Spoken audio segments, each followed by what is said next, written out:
Hello, my name is Jayden Morrison, and today I'm going to be reading Patina by Reynolds, chapter 10. To do, be introduced to Momley, like for real. I never talked so much at dinner, but I was going on about Becca's house, how beautiful it all was, and how Becca's room was nothing like I expected. Stars everywhere. It was like being at the science center or something, I explained. And did y'all know rocket scientists were real? Momley laughed and Uncle Tony joked me, talking about, it don't take a rocket scientist to know rocket scientists are real, Patty. I admit, he got me. I tried to explain to Maddie what constellations were, telling her they were stars connected in the sky to make pictures. She said her teachers told them about constellations before, which of course made me go in on her teacher's daughter, Boney McPhony and her cousin Lili. All this time I'd been thinking about Taylor and Titi like they were some kind of royalty, when really they were just regular girls pretending to be something they not. Cornballs.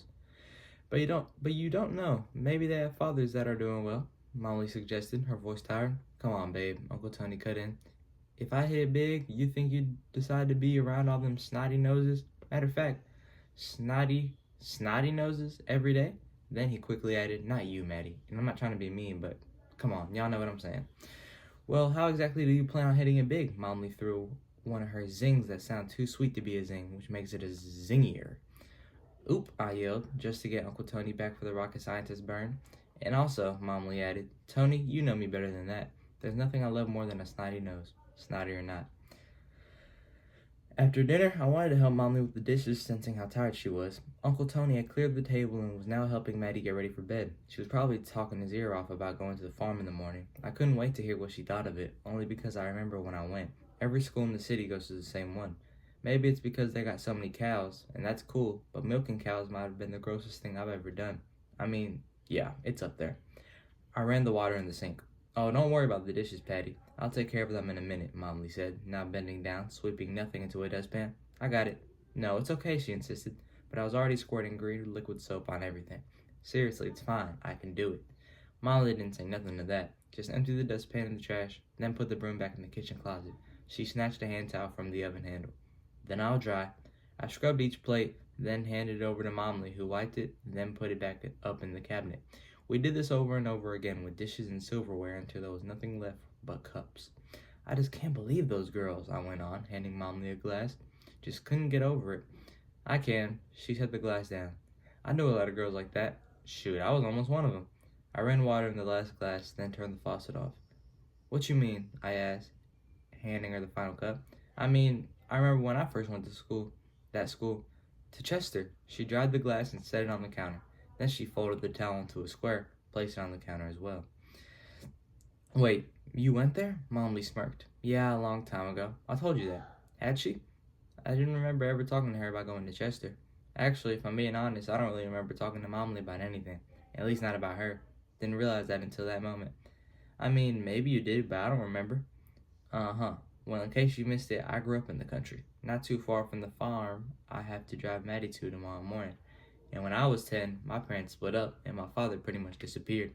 My mother had to figure out how to support us now that we were on our own, so she ended up applying to be the custodian of Chester Academy. And because she was an employee, I got to go there for free.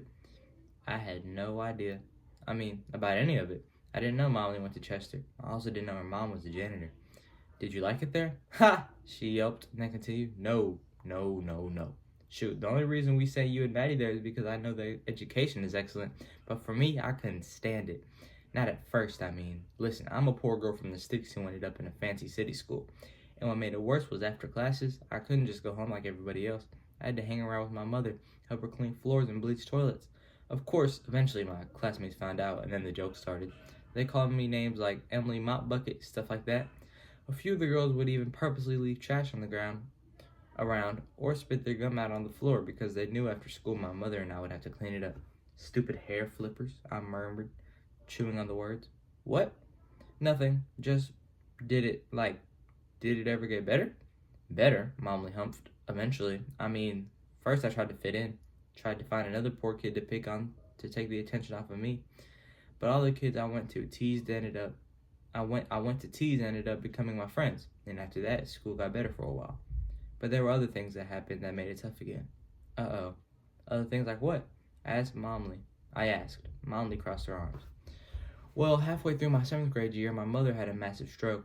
The whole left side of her body was basically paralyzed. She couldn't do the job anymore. Luckily, my grades were good, and they pitied me, so the school let me stay through the 8th grade for free. But that was hard. And I only drew in a breath. They continued. And I didn't know how to deal with it, so I decided I would just keep doing her job, which I couldn't do because I was 12 years old, so obviously the school couldn't let me be the custodian. Plus, they had no idea I was helping my mother in the first place. So they ended up bringing out somebody else, a man named Mr. Warren. She paused, giving me a second to catch on. You mean Mr. Warren? Mr. Warren. Mr. Warren, her favorite patient. Yep, Mr. Warren, Mr. Warren. I had never seen Mr. Warren, but in this moment, I wondered what he looked like back then. Probably real tall with big crusty hands, a rough beard, a beanie on his head, and one of them old men hats with the kangaroo on the back. Maybe even chewing on a straw or toothpick. A fat wallet in his back pocket, full of receipts and no money. Something like that. Like Coach, if Coach had hair on his face and was a janitor, and was tall. So, maybe not like Coach, but yeah. Mr. Warren's been the sweetest old man alive since back then, Molly continued. He'd let me show up for work with him after school, and he'd say I could sweep here or scrub there. Light work compared to what my mother had me doing, but it was all I needed to make me feel like I was honoring her, and like I wasn't completely taking a handout. I nodded. All of this made perfect sense to me. But where was your mom?